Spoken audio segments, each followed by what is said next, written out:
성도 여러분 안녕하십니까? 오늘 저는 여러분과 함께 우리는 왜 실수를 반복할까라는 제목으로 함께 은혜를 나누도록 하겠습니다. 이스라엘 백성들의 역사에서는 물론이고 우리가 살아온 삶의 여정을 통해서도 보면 죄인인 인간은 자신의 잘못된 행동을 한 번만 하거나 또 한 번에 끝내지 못하고 계속해서 반복하고 있습니다. 이스라엘 백성들이 출애굽하기 이전부터 하나님은 모세를 통하여 우상 숭배하지 말 것을 강조했지만 백성들은 40년 광야 생활 내내 우상을 버리지 못하고 살았습니다. 그때뿐만일까요? 아니요, 가나안 땅에 들어가서도 계속적으로 그들은 우상 숭배를 계속했습니다. 또한 그들이 살았던 애굽의 습관과 습성, 먹거리와 삶의 환경까지도 그대로 애굽에서의 삶을 반복하고 또 그리워하며 살았습니다. 민수기 11장 4절부터 있는 말씀입니다. 그들 가운데 섞여 사는 무리가 탐욕에 빠지매 이스라엘 자손도 다시 울며 이르되 누가 우리에게 고기를 주어 먹게 할까? 우리가 이집트에서 마음대로 먹던 물고기와 오이와 수박과 부추와 양파와 마늘을 우리가 기억하거니와 이제는 우리의 혼이 메마르고 이 만나 외에는 우리 눈앞에 아무것도 없도다 했습니다. 오늘 조금 공부를 좀 해볼까 합니다. 여기 보면 성경 구절에 보면 특별히 여러분들이 유심히 봐야 되는 두 개의 농작물이 있습니다.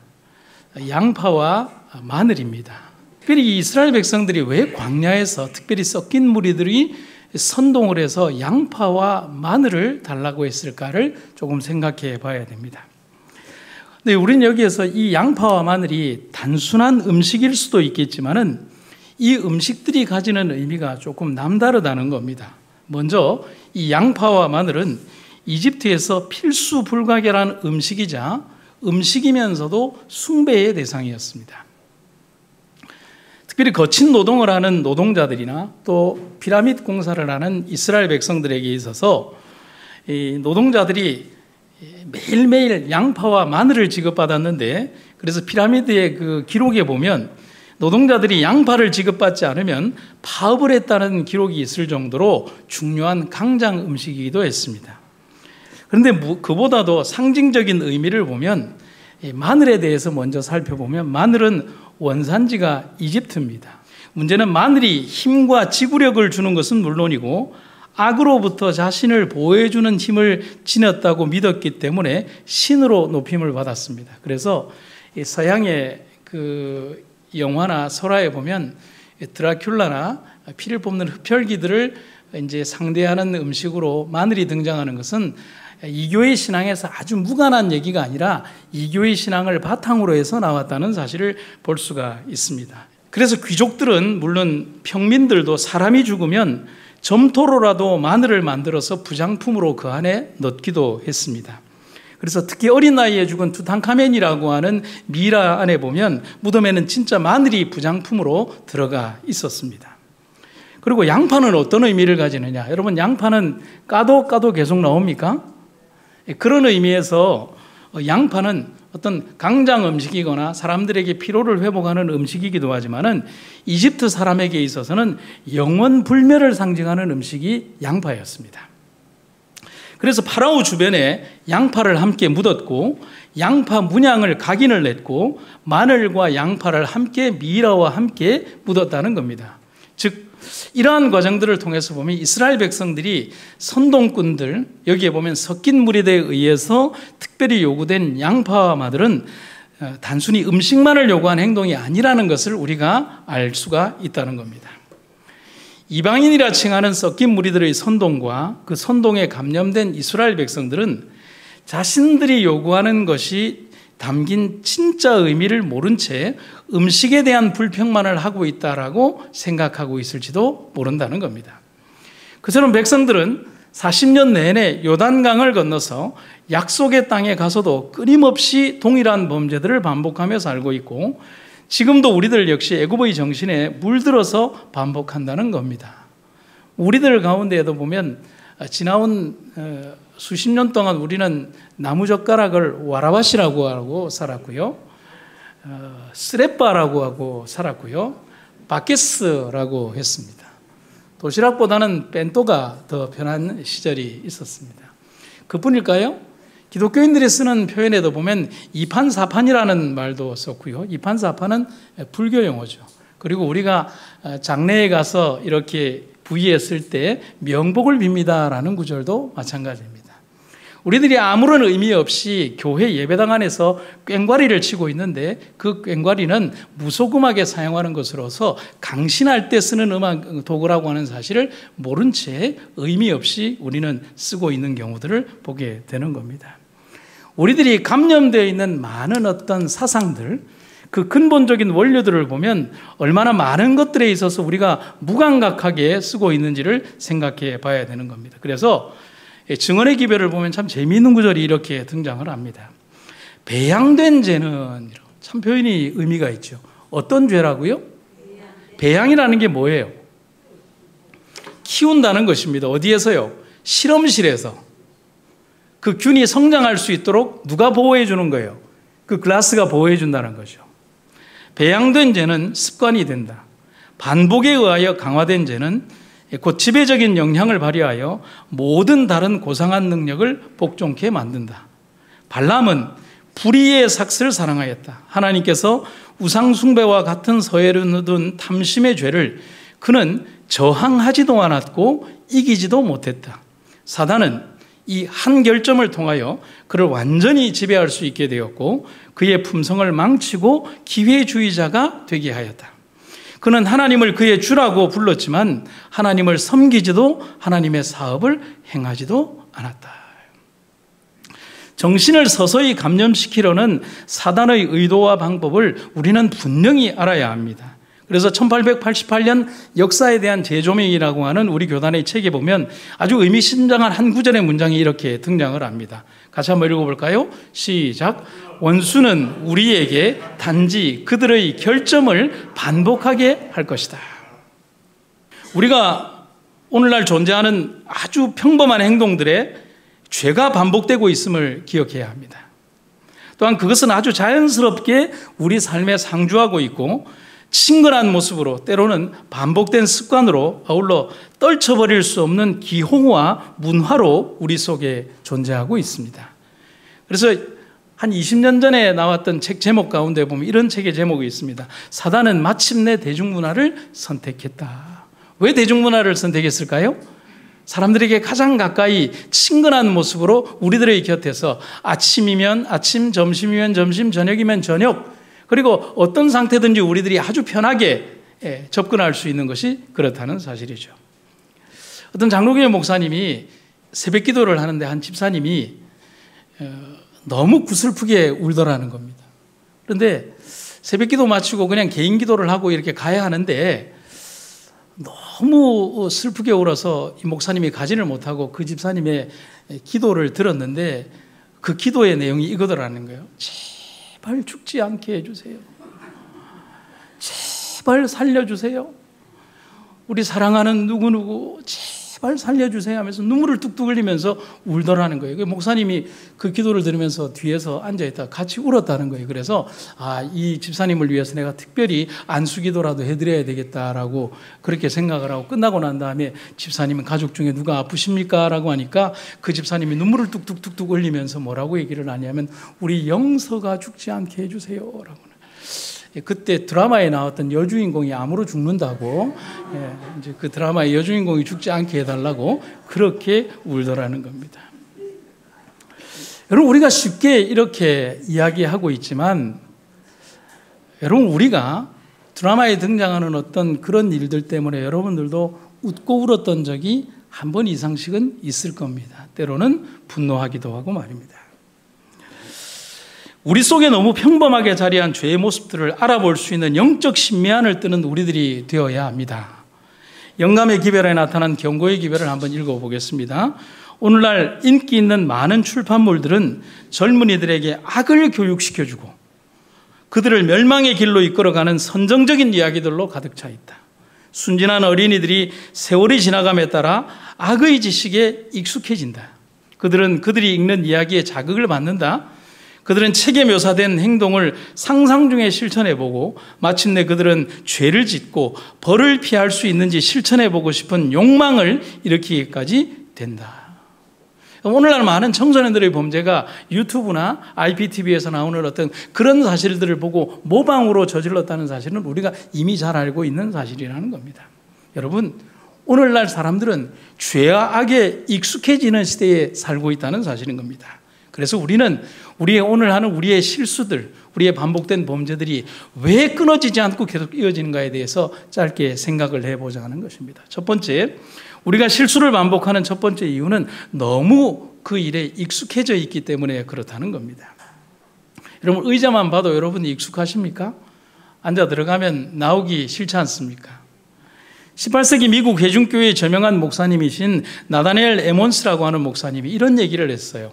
습관은 최상의 하인이 될 수도 있지만 최악의 주인이 될 수도 있다.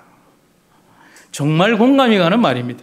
그의 말처럼 내가 사는 하루 혹은 한 주의 삶을 잘 살펴보면 내 생활에는 내가 잘 인지하지 못하는 습관의 반복이 있는데 좋은 습관은 내 인생의 멋진 하인으로 내 삶을 윤택하게 하는 반면에 나쁜 습관은 나를 병들고 가치 없게 만들고 나에게서 모든 자신감과 삶의 의미를 도둑질내가는 주인이 되어서 나를 지배한다는 사실입니다. 그런데 더 큰 문제는 이런 사실을 나는 잘 인지하지 못한다는 겁니다. 왜요? 너무 익숙해서 말입니다. 익숙함은 반복을 말하는 것이고 또 반복된 행동이기 때문에 굉장히 편합니다. 그래서 성경은 그렇게 편하게 조성된 길을 무슨 길이라고 하느냐면 넓은 길이라고 합니다. 그런데 반복하지 않고 바꿔야 하고 또 다르게 가야 하고 개척해야 되고 올바르게 가야 되는 길을 좁은 길이라고 얘기할 수 있는 겁니다. 그것은 불편한 길을 만들어야 하는데 그렇게 한다는 것은 귀찮고 아주 힘든 길이라는 사실인 겁니다. 그런데 여러분, 왜 사람들은 넓은 길보다는 좁은 길보다는 넓은 길을 가고 넓은 길을 버리고 좁은 길을 가려고 하지 않는가? 그것은 뭐냐면 편안함을 버린다는 것은 굉장한 두려움이 있기 때문에 그렇다는 사실입니다. 익숙하게 반복된 것을 벗어나는 데는 용기가 필요합니다. 여러분, 저희 교회가 차량을 요 위에 올려놓습니다. 이렇게 티켓이 있어서 올려놓으면 집에 갈 때마다 저희 집사람과 제가 본의 아니게 아주 사소하게 다투는 게 있습니다. 저는 왼쪽으로 가자 그러고 집사람은 게이트를 지나서 오른쪽 이제 아파트 안쪽을 통과해서 내려가자라고 합니다. 집사람이 보기에 왼쪽으로 내려가는 것은 너무 급경사라서 불안하다는 겁니다. 그런데 저는 좋아요, 그 길이. 근데 집사람은 그게 불안하니까 계속해서 뭐냐면 이렇게 차들이 잘 다니지 않고 급경사가 아닌 아파트 쪽을 지나서 저쪽으로 가서 내려가자는 겁니다. 저는 그게 불편해요. 그래서 아주 크게 마음을 쓴 날 혹은 집사람의 뭔가 화난 것을 풀어줘야 되는 날만 오른쪽으로 갑니다.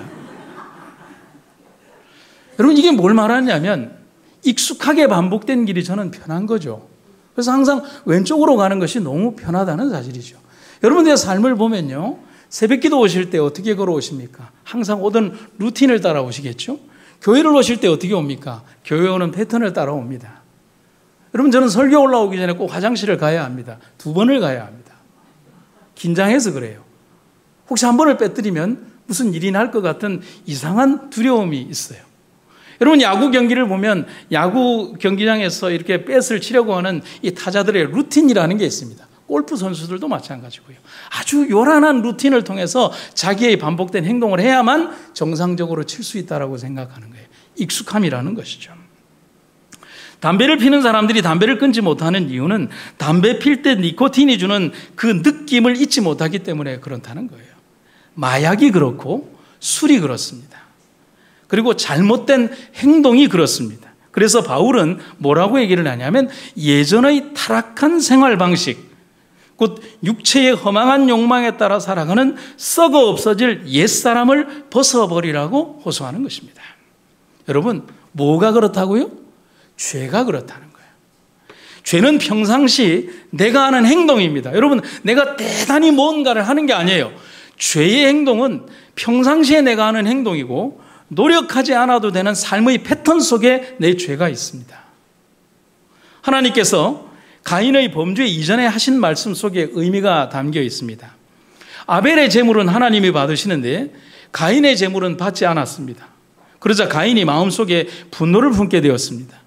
그런데 그의 마음을 보신 하나님이 그에게 그런 그의 마음과 거친 행동을 경고하시면서 이런 말씀을 하십니다. 제가 쉬운 말 번역으로 좀 읽도록 하겠습니다. 아담아, 너는 왜 그렇게 화를 내느냐?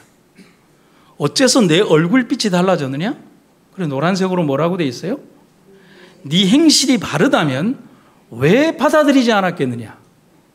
네가 바르게 행하지 않으면 죄가 문 앞에 도사리고 있다가 너를 집어삼키려 할 것이다. 그러면 죄가 너를 지배하게 될 것이다. 여러분, 제가 어제 설교를 준비하면서 깨달은 진리가 하나 있어요. 이겁니다. 가인의 살인은 절대로 우발적 살인이 아닙니다. 사람들은 관념적으로 가인이 감정이 욱해서 했던, 돌을 들어서 동생을 쳤던 우발적 살인이라고 생각을 합니다. 절대로 우발적 살인이 아니에요. 하나님의 말씀을 보면 말이에요. 가인의 마음속 범죄, 곧 미움은 아주 오랫동안 그의 마음속에서, 아까 뭐라고 돼 있어요? 마음속에서 오래도록 배양된 치명적인 바이러스입니다. 그래서 하나님은 그에게 그의 행실, 곧 습관이 되는 삶의 방식을 바꾸라고 말하는 겁니다. 너는 네 행실이 바르다면 너는 왜 받아들이지 않느냐는 것입니다. 그것도 몇 번에 걸쳐서요? 2번에 걸쳐서. 그런데 그렇게 하지 않으면 죄가 문 앞에 기다리고 있다가 너를 집어삼킬 것이고 너는 죄의 노예가 될 것이라고 말을 합니다. 여러분, 이 장면을 보면서 혹시 떠오르는 장면이 있습니까? 베드로에서 나왔던 기별, 이거죠. 원수 마귀가 배고파서 으르렁거리는 사자처럼 먹이를 찾아서 돌아다니고 있습니다. 여러분, 기억하십시오. 마귀는 순간의 빈틈을 절대로 놓치지 않습니다. 그리고 기억하십시오. 반복되고 또 반복된 가인의 잘못된 제사는 자신의 행동을 스스로 정당화해버린다는 사실이에요. 하나님을 옹졸하고 치졸한 신으로 동생 아벨을 그런 신에게 아첨하는 존재로 보게 만드는 마약과 같은 지배력에 조종당하게 된 것입니다. 여러분, 요즘 흉악범죄를 저지르는 사람들이 법정에 들어가서 회개하지 않습니다. 오히려 당당하게 살인을 인정하고 오히려 더 많이 못 죽인 것에 대한 탄식을 하고요. 오히려 자기에게 형량을 선고하는 이 법관을 조롱하는 일들이 벌어지고 있습니다. 바로 어제만 해도 그런 일이 있었어요. 여러분, 죄가 우리들 스스로에게 무엇을 부여하냐면 내 행동이 정당하다라고 가르치는 거예요. 나의 잘못된 행동과 잘못된 가치관과 잘못된 죄가 나 스스로에게 면죄부를 주는 겁니다. 교회 증언에 있는 기별입니다.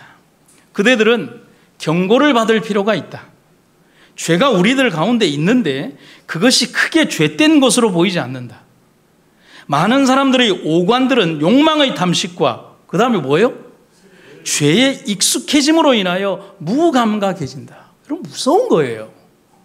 우리는 하늘에 더 가까이 전진할 필요가 있다. 왜 성경의 비유에서 구약과 신약의 비유에서 문둥병자들이 등장하는 줄 아십니까? 문둥병자는 감각이 없는 병자들을 말하는 거예요. 결국은 우리가 영혼의 문둥병자가 된다는 거예요. 감각이 없는 거예요. 어떤 기별에도 반응이 없는 거예요. 어떤 각성에도 반응하지 않는 거예요. 어떤 깨우침에도 회개하지 않는 거예요. 회칠한 무덤이라는 거예요. 그래서 바울이 간절한 마음으로 이렇게 얘기를 하죠. 예수를 깊이 생각하라. 여러분, 바울이 예수를 깊이 생각하라고 말한 이유를 우리는 알아야 하는 겁니다. 왜 그렇게 했을까요? 오직 이 방법만이 우리의 반복되는 범죄, 곧 죄악에 익숙해져 버려서 하나님의 참뜻을 분별하지 못하는 그런 사람들이 되지 않을 수 있기 때문에 그런 겁니다. 그리고 이어지는 바울의 기별에 정답이 있습니다. 한번 보실까요? 우리는 하나님을 계속 따라가야 합니다. 그러므로 성령님도 이렇게 말씀하셨습니다. 오늘 그가 하시는 말씀에 귀를 기울여라. 이전에 광야에서 하나님을 시험하던 것처럼 고집 부리지 마라. 그러므로 형제 여러분, 그 어느 누구라도 악한 생각을 품거나 믿음을 소홀히 하지 마십시오. 그런 마음은 살아계신 하나님을 따르는데 방해가 될 뿐입니다. 오히려 오늘이라고 부르는 시간에 서로를 더욱더 격려하십시오. 죄와 속임수로 마음이 완고해지는 사람이 없도록 서로 돕기 바랍니다. 여러분, 제가 노란색 글씨로 어떤 한 단어를 표시를 해놨죠. 무슨 단어입니까? 완고라는 단어입니다. 제가 여러 번역본들을 보니까 한 3단어로 이 완고가 있는데 원래 개역 개정에는 강팍이라는 단어로 등장을 합니다. 그런데 쉬운 성경에는요 완고라고 되어 있고요. 다른 번역에는 고집이라고 번역이 되어 있고요. 어떤 다른 성경 번역에는 못된 고집이라는 그렇게 번역이 되어 있습니다. 강팍, 그런데 제가 말씀드렸던 강팍, 완고, 고집이라는 단어는 모두 품성을 대변하는데 그 앞에 조건이 있어요. 어떤 조건이 있냐면 시간 속에서 형성된 마음의 품성을 대변하는 겁니다. 뭐가 있어야 한다고요? 시간 속에서 형성되었다는 거예요. 어느 날 갑자기 고집스러워지는 게 아니에요. 어느 날 갑자기 강팍해지는 게 아니라는 겁니다. 세월 속에서 반복된 그 행동들을 통하여 오래도록 형성된 그 결과로 완고해지는 것입니다. 한두 번의 행동으로 인해 얻어지거나 칭해지는 말이 아니라는 겁니다. 오랜 반복, 묵인된 행동, 알면서도 반복하는 못된 고집을 말하는 겁니다. 요즘 말을 좀 들어서 현대 이야기에 비춘다면 중독된 상태를 말하는 것이죠. 약물에 중독된 사람들이나 나쁜 습관에 지배당한 사람들의 공통점 혹은 가장 큰 잘못은 자신들의 중독 사실을 인정하지 않는다는 겁니다. 그뿐만이 아니라 거짓말을 합니다. 그래서 영감의 기별은 우리를 위하여 돌아가신 구주의 고통이 죽음과 십자가의 고통이 아니라고 말을 합니다. 그것 때문에 예수님께서 더 큰 고통을 받지 않으셨다고 했습니다. 그 고통보다 더 큰 고통이 있다고 말씀하셨어요. 저는 이 구절에 굉장히 깊은 충격을 받았습니다. 한번 보시겠습니다. 그분에게 말할 수 없는 고민을 자아내게 한 것은 십자가의 고통과 치욕이 아니었다. 그분의 고통은 죄의 유해성을 느끼는 데서 오는 고통. 인간이 죄에 익숙해 있기 때문에 죄의 흉악성을 알지 못한다는 것을 아시는 데서 오는 고통이었다. 죄가 인간의 마음속에 너무나 깊이 자리 잡고 있다는 것과 죄의 권세를 깨뜨리고 나오려는 사람은 너무도 적다는 것을 그리스도께서는 아셨다. 그래서 너무 고통스러우셨다는 거예요. 그분은 하나님의 도움이 없이는 인간이 멸망할 수밖에 없다는 것을 아셨고 수많은 사람들이 도움을 받을 수 있는 위치에 있으면서도 죽어가고 있는 것을 보셨다. 이 고통이 십자가의 고통보다 더 큰 고통이었다는 사실인 것입니다. 흡사 이 장면을 제가 누구에 비춰봤냐면 나쁜 게임에 빠진 자녀들의 모습을 보면서 고통받는 부모의 모습을 떠올리면 됩니다. 제가 한번 말씀드렸죠. 우리 형님이 중학교 때 세상에 대한 큰 뜻을 품고 가출을 여러 번 했다고. 저희 형님의 가출은 참 오랜 기간이었어요. 가출도 여러 번 하고 방황도 여러 번 하고 그 기간이 꽤 오래되었어요. 근데 제 기억 속에 어머니는 항상 그러셨어요. 형님이 방황하던 시절에 어머니가 밤마다 형님을 찾아서 만화방으로 롤라장으로 또 때로는 다른 곳으로 청소년들이 어울릴 만한 곳으로 또 때로는 가서는 안 되지만 술집으로 찾아다니면서 그리고 울면서 돌아오시는 어머니의 모습을 어린 시절에 너무 많이 봤어요. 그때 우리 형님은 세상 겁이 없는 철부지였고 저는 세상 모르는 철부지였습니다. 이제는 어른이 되고 나니까 부모의 마음을 알겠는 거예요. 예수님의 고통은 십자가의 영벌이 주는 고통이 아니었고 죽음의 공포가 누르는 고통도 아니라고 합니다. 그분의 고통은 죄 가운데 살면서 그것이 죽는 길인데도 그것을 알지 못하고 살아가고 거기에서 나오려고 하는 시도조차 하지 않는 자녀들을 보시는 아버지의 고통이었다는 사실인 겁니다. 여러분, 우리 예수님의 그 고통을 우리가 이해하는 여러분과 제가 되기를 간절히 바랍니다. 그리고 두 번째는 우리는 왜 실수를 반복할까? 저는 덫 때문이라고 생각합니다. 무슨 덫요?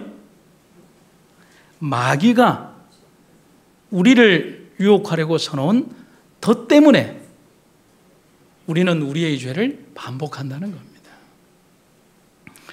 여러분, 유혹을 받지 않는 최고의 방법은 유혹받을 장소에 가지 않고 행동하지 않는 겁니다. 여러분, 잠깐 그림을 다시 한번 보여주시겠습니까? 참, 그림이 절묘하지 않습니까?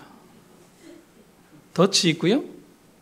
한 사람이 그래도 살아보겠다고 다리는 뒤로 쭉 뺀 다음에 자기가 가지고자 하는 욕망, 탐욕, 잘못된 행동이 쌓여있는 그것을 잡으려고 합니다. 굳이 그림을 설명한다면 자기가 아무리 다리를 뻗는다 한들 이미 몸은 저기 덫 안에 들어와 있는 거죠. 아무리 빨리 움직여도 그는 덫을 빠져나갈 수가 없는 겁니다. 금지된 약물, 가지 말아야 할 장소 혹은 하지 않아야 할 행동이 있다면 그런 것을 연상하고 접할 수 있는 장소에 있지 않아야 하고 주변에 그런 것들이 없어야 합니다. 그런데 사단은 그것을 절묘하게 잘 이용합니다. 모세를 통하여 주신 경고의 기별에서 하나님은 앞으로 약속의 땅에서 살아갈 이스라엘 백성들에게 사단의 덫을 조심할 것을 경고하면서 이렇게 말씀하십니다. 너희는 그들을 너희 땅에서 살지 못하도록 하여라. 그렇지 않으면 그들이 너희로 하여금 나에게 등을 돌리게 만들 것이다. 너희가 그들의 신들을 섬기게 되면 그것이 분명코 너희에게 뭐가 될 것이다? 덫이 되게 할 것이다. 여러분, 덫은 속이는 상자입니다. 맞나요? 내가 잡고자 하는 대상을 포획하거나 다치게 하기 위해서 교묘히 감추어서 걸려들게 하는 장치입니다. 여기 덫이요!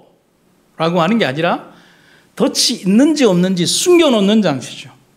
그래서 사냥꾼이 덫을 놓을 때 내가 잡고자 하는 짐승을 잡으려고 한다면 어디에다 놔야 될까요? 짐승이 잘 다니는 길목에 놓습니다. 이게 무서운 거예요. 여러분, 잘 한번 보세요. 원수는 항상 우는 사자처럼 오지 않는다. 그는 짐짓 친근한 태도로 미숙한 자들이 저항하기 어려운 특이한 유혹들을 제시하면서 빛의 천사로 나타난다. 가끔 그들의 동정적인 천성의 동정심을 자아냄으로써 그리고 자신을 아무 까닭 없이 박해를 받아온 의로운 존재로 제시함으로써 방심하는 자들을 속이는 그의 목적을 성취한다. 여러분, 사단은 교활해요. 사단은 속이는 자죠. 그럼 속이기 위하여 어떤 행동이나 방법도 다 쓰는 겁니다. 여러분, 덫이라는 것 자체가 교묘한 거 아닙니까? 그래서 사단은 아주 유효적절하게 백성들의 마음에 불평이나 불만이나 그리고 시험에 들 거리들을 주는데요. 광야에서 이스라엘 백성들이 계속 뭐하게 만드느냐 하면 불평하게 만듭니다. 왜 불평하게 만들었을까요? 설교 드렸죠? 불평 속에는 하나님이 존재할 수 없다고요. 믿음이 함께 할 수 없다고요. 제가 이스라엘 백성들이 했던 불평들을 한번 추려봤어요. 11개가 나와요. 한번 보실까요? 홍해가 가로막혀 있다고 불평하고, 쓴물 때문에 불평하고, 이집트를 그리워하면서 불평하고, 물이 없다고 불평하고, 두렵다고 불평하고, 광야 생활이 힘들다고 불평하고, 고기가 먹고 싶다고 불평하고, 모세를 미워하면서 불평하고, 가데스에서 열정탐꾼의 악한 보고를 받고 불평하고, 고라가 모세에 대한 질투로 불평하고, 그리고 그것 때문에 반역을 일으키고, 그리고 다시 민수기 21장에 보면 음식과 물 때문에 다시 불평하고, 이 외에도 셀 수 없는 기록들에서 백성들은 불평하고 불평하고 불평하고 불평하고 불평합니다. 그런데 그들의 불평이 반복되고 있습니다. 무엇을 말하는 것입니까? 사단이 사람들의 마음속에 뭘 뿌리는 거예요? 신약 성경의 기록에 보면 가라지를 뿌리는 겁니다. 속아서 하나님을 원망하게 만드는 겁니다. 백성들은 죄를 계속 반복하고 있지만 그들은 자신들이 반복하고 있다는 사실을 인지하지 못하고 있습니다.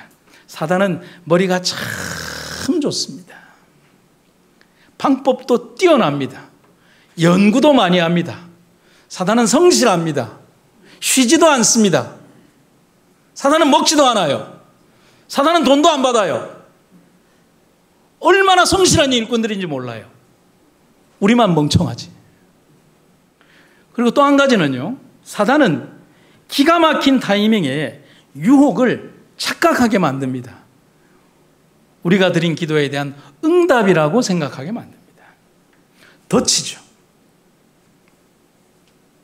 사단이 쓰는 방법 중에 가장 절묘한 방법 중에 하나는 우리의 앞에 우연히 유혹을 던져놓습니다. 아주 자연스럽게. 그래서 사람들은 우리 앞에 놓인 어떤 상황을 보면서 그것을 하나님의 응답이라고 착각하고 오해하게 만들어서 우리를 계속 넘어지게 만든다는 것입니다. 야, 이게 하나님의 응답이 아니면 왜 이런 일이 벌어지냐고 얘기를 합니다. 요나 이야기를 한번 읽어볼까요? 제가 요나서 1장을 참 좋아하는데 요나서 1장에는 충돌하는 두 성경절이 있습니다. 그것은 사단의 공격에 대한 하나님의 절묘한 방어가 들어있는데 두 성경절을 천천히 읽어보겠습니다. 요나서 1장 3절. 요나가 여호와의 낯을 피하려고 일어나 다시스로 도망하려 하여 욥바로 내려갔더니 마침 다시스로 가는 배를 만난지라. 다시스로 가려고 성과를 주고 배에 올랐더라. 여러분, 다시스로 가는 배는 요나가 드린 응답에 대한 기도의 응답인가요? 사단의 덫인가요? 여러분들도 그렇게 이 입장이라면 그렇게 생각하시겠습니까? 사람들의 대부분은 요나처럼 하나님의 응답이라고 생각을 합니다. 요나서 1장 17절에 요나서 1장 3절과 완전히 충돌하는 성경절이 등장을 합니다. 여호와께서 어떻게 해요? 이미 큰 물고기를 예비하사 요나를 삼키게 하셨으므로 요나가 3일 3야를 물고기 뱃속에 있으니라. 하나님의 뜻을 거스르고 몰래 도망가는 요나 앞에 마침 기가 막히게 반대편으로 가는 배가 기가 막힌 타이밍에 와 있습니다. 이럴 때 사람들은 이 절묘한 타이밍을 뭐라고 부릅니까? 하나님의 뜻이자 내가 드린 기도에 대한 응답이라고 믿습니다. 그리고는 자신의 행동에 대해 스스로 면죄부를 주어버립니다. 그러나 하나님의 뜻이 아닌 사단이 쳐놓은 덫이라는 사실을 잘 모릅니다. 그래서 하나님은 그 덫에 빠진 백성들을 구해내시기 위해서 미리 뭘 준비하셨어요? 물고기를 준비하십니다. 그런데 사람들 스스로 물고기 뱃속에 들어가려고 하지 않습니다. 여러분, 물고기가 있다고 해서 요나에게 물고기 뱃속으로 뛰어들으라고 하면 요나가 들어가겠습니까? 그래서 하나님이 또 준비한 게 뭐예요? 풍랑을 준비하셨죠. 이 풍랑이 뭘까요? 시련이죠. 화인 여사의 주석을 한번 보시겠습니다. 하나님께서 시련을 주신 이유입니다. 시련은 그대들에게 하나님을 의지할 수 있는 기회를 주었고, 정답이 나왔나요? 열렬한 기도로 하나님을 찾게 했으며 그분을 믿고 단순한 믿음으로 그분을 의지하게 하였다. 고난을 통해서 우리의 덕성이 시험을 받게 되고 우리의 믿음이 시련을 당하게 된다. 우리가 환난을 당할 때야말로 예수님의 고귀하심을 절실히 느끼게 되는 때이다. 여러분, 이 시련 앞에서 그리고 그 시련 속에서 사람들은 깨닫습니다.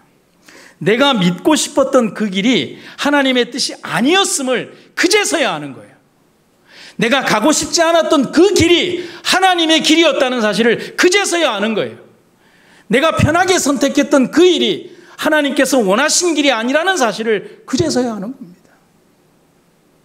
그리고 시련을 견디고 인내하고 고통을 견디며 하나님의 뜻과 길로 돌아서게 되는 겁니다. 사단은 젊은이들에게 아직도 충분한 시간이 있어서 많아서 그들이 죄와 악에 반복하지 않고 이번 한 번만 더 빠져도 된다고 말한다. 그러나 바로 그 한 번의 방종이 그들의 전생애를 해칠 것이다. 금지된 곳에는 단 한 번이라도 가지 말라.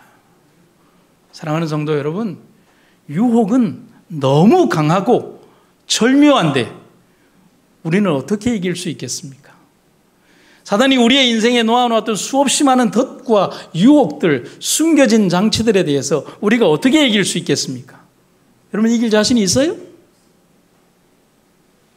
근데 우리는 그 답을 이미 알고 있습니다. 교회 증언 2권입니다.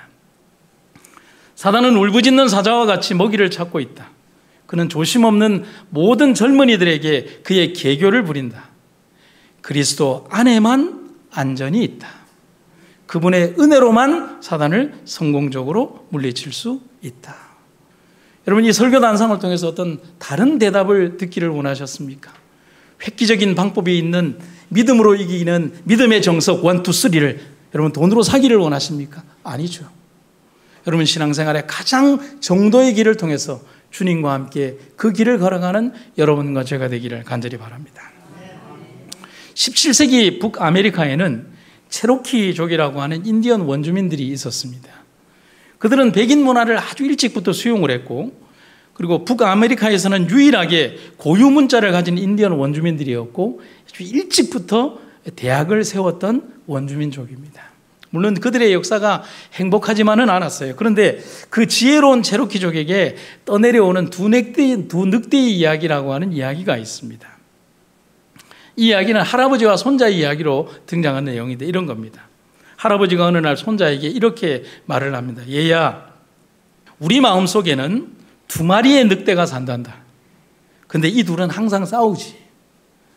어린 손자는 왜 두 마리의 늑대가 항상 싸우는지 묻습니다. 그래서 할아버지가 이렇게 대답을 합니다. 한 늑대는 악하단다. 그 악한 늑대는 분노, 시기, 질투, 슬픔, 후회, 욕심, 교만, 자기 연민, 죄책감, 열등감, 거짓말, 헛된 자존심과 같은 우리 마음속에 악한 감정을 말한다. 반면 다른 늑대는 굉장히 착하단다. 그 늑대는 즐거움, 평화, 사랑, 희망, 평온함, 겸손함, 친절함, 긍휼함, 너그러움, 진실, 연민, 그리고 믿음처럼 모든 우리 마음속에 가지고 있는 선한 감정을 나타낸단다.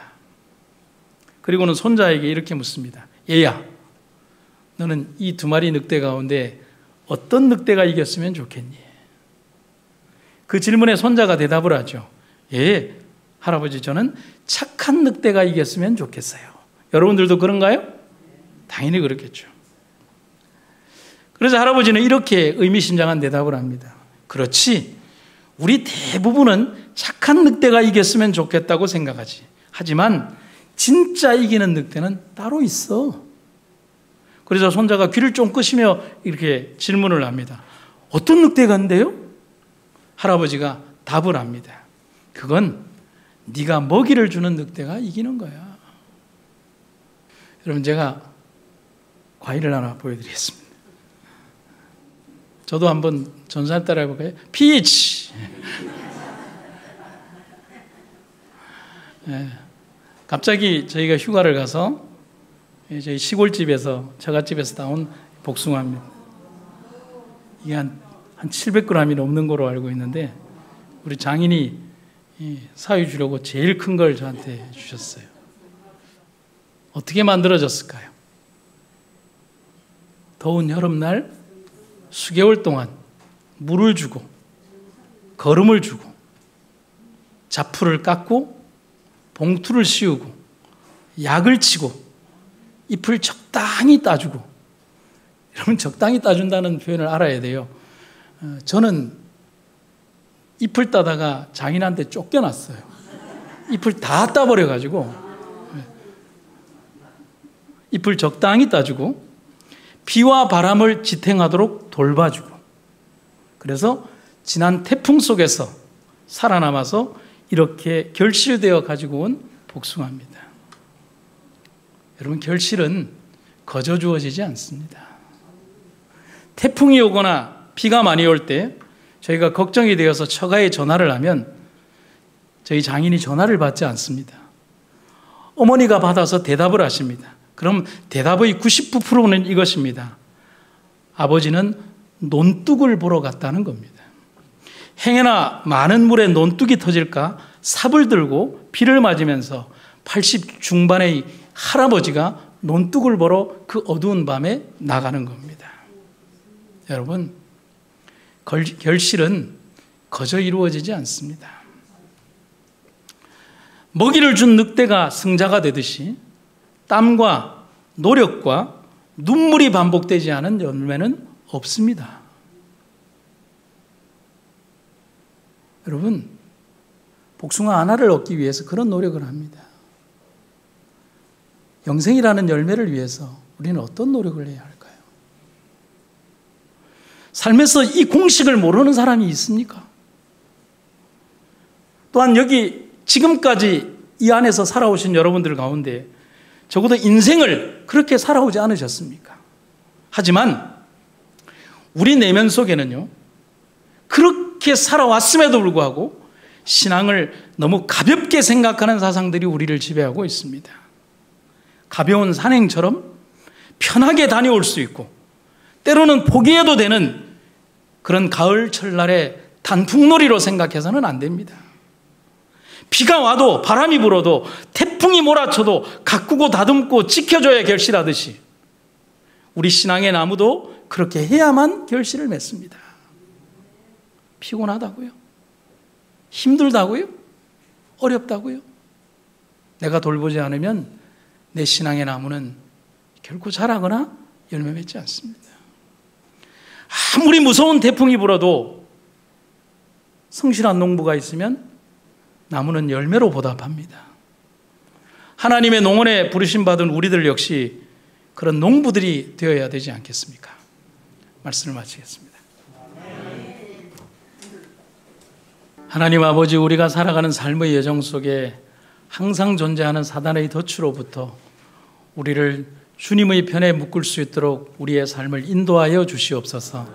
우리의 생각과 삶과 반복되는 모든 일들 속에, 우리가 하고자 하는 모든 일들 속에 거룩함을 담고 주의 은혜 가운데 거하는 우리가 되게 하여 주시옵소서.